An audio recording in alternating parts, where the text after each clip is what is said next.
Alors, bonjour à tous, et nous avons présenté notre sujet que nous pouvons rencontrer dans les lectures SIA.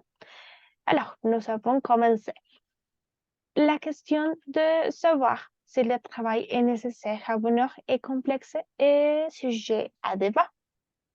Pour y reprendre, il y a un certain nombre de facteurs négatifs et positifs qui influencent les perspectives d'une personne sur le marché du travail. Une synthèse sera présentée dans laquelle les arguments pour et contre les questions seront exposés ainsi qu'une conclusion qui rassemblera les points présentés précédemment.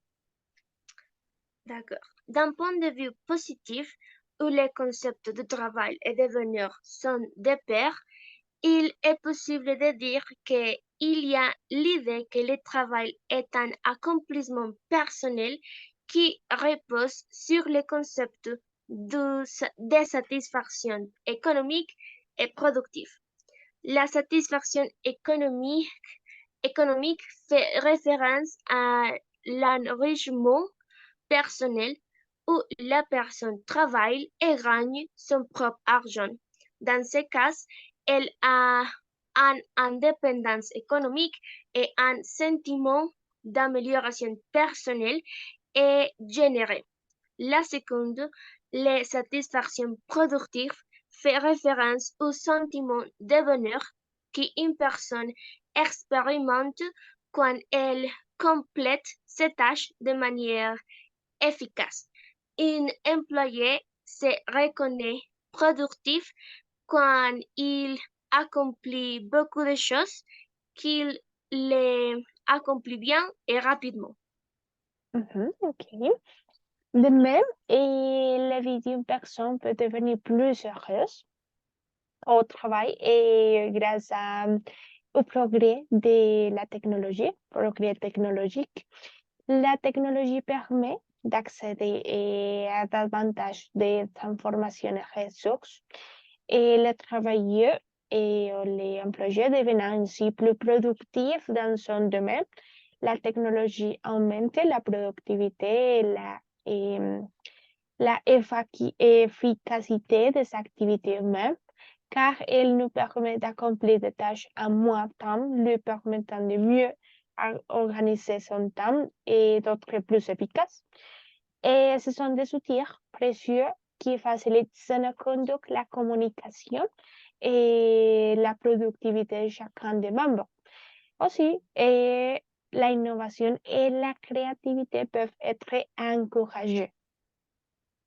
Également, le travail est un élément essentiel dans la vie d'une personne car il joue un rôle fondamental dans la satisfaction de ses besoins fondamentaux et dans l'amélioration de sa qualité de vie. Une personne est heureuse quand elle a suffisamment de ressources. Le travail permet aux personnes d'acquérir les biens, services nécessaires tels que la nourriture, le logement, l'habillement, les soins médicaux et l'éducation. Et quand une personne n'a pas de travail, elle a plus de préoccupations. Quand les personnes ne disposent pas de ressources suffisantes pour couvrir les dépenses, qu'elles soient familières, individuelles, son état émotionnel sera affecté et par conséquent, elle sera une personne mécontente et stressée. Mhm. OK. D'autre part, certains facteurs ne permettent pas d'établir une relation entre le bonheur et le travail. Ce est en premier lieu le concept de productivité d'une personne au travail est vendu comme un aspect positif par les patrons qui font croire à leur employé que les valeurs et la quantité de travail qu'ils sont capables d'accomplir.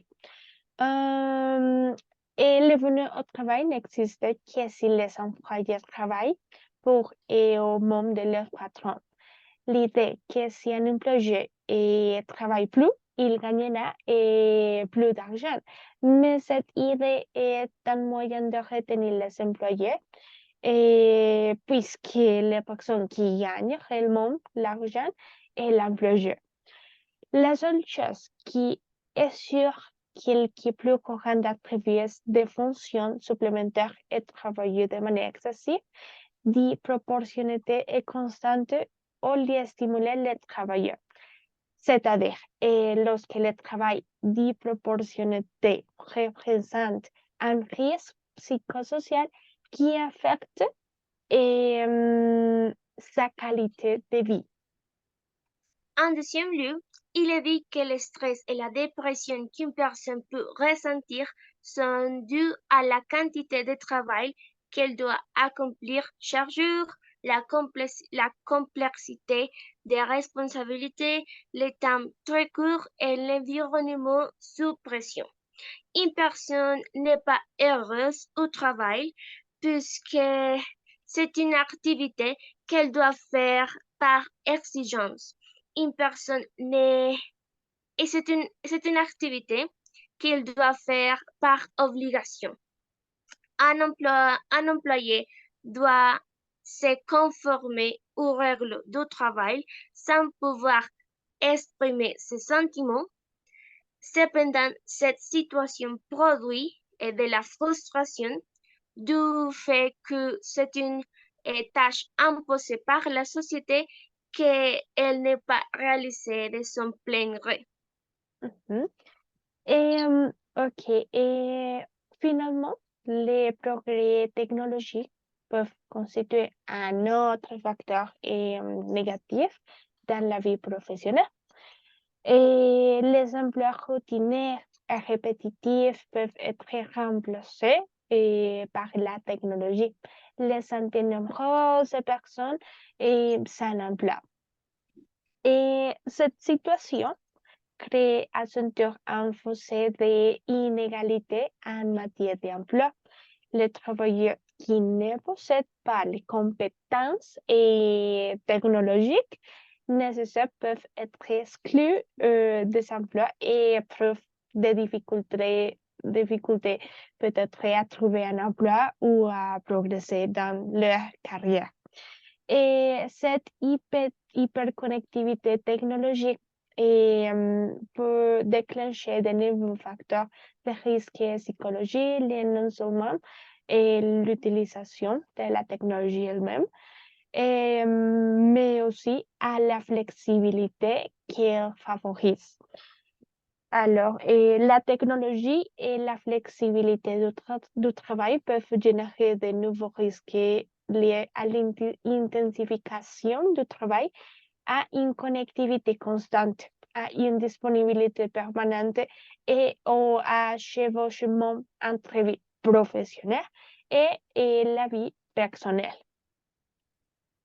En conclusion, il n'est pas possible de généraliser de manière absolue les questions de savoir si le travail génère ou non le bonheur, car le bonheur dépend de chaque personne et est influencé par des facteurs tels que le type de travail, l'environnement, les aspirations personnelles et las circonstances de la vie. Il est nécessaire de trouver un équilibre entre le travail et les autres aspects de la vie.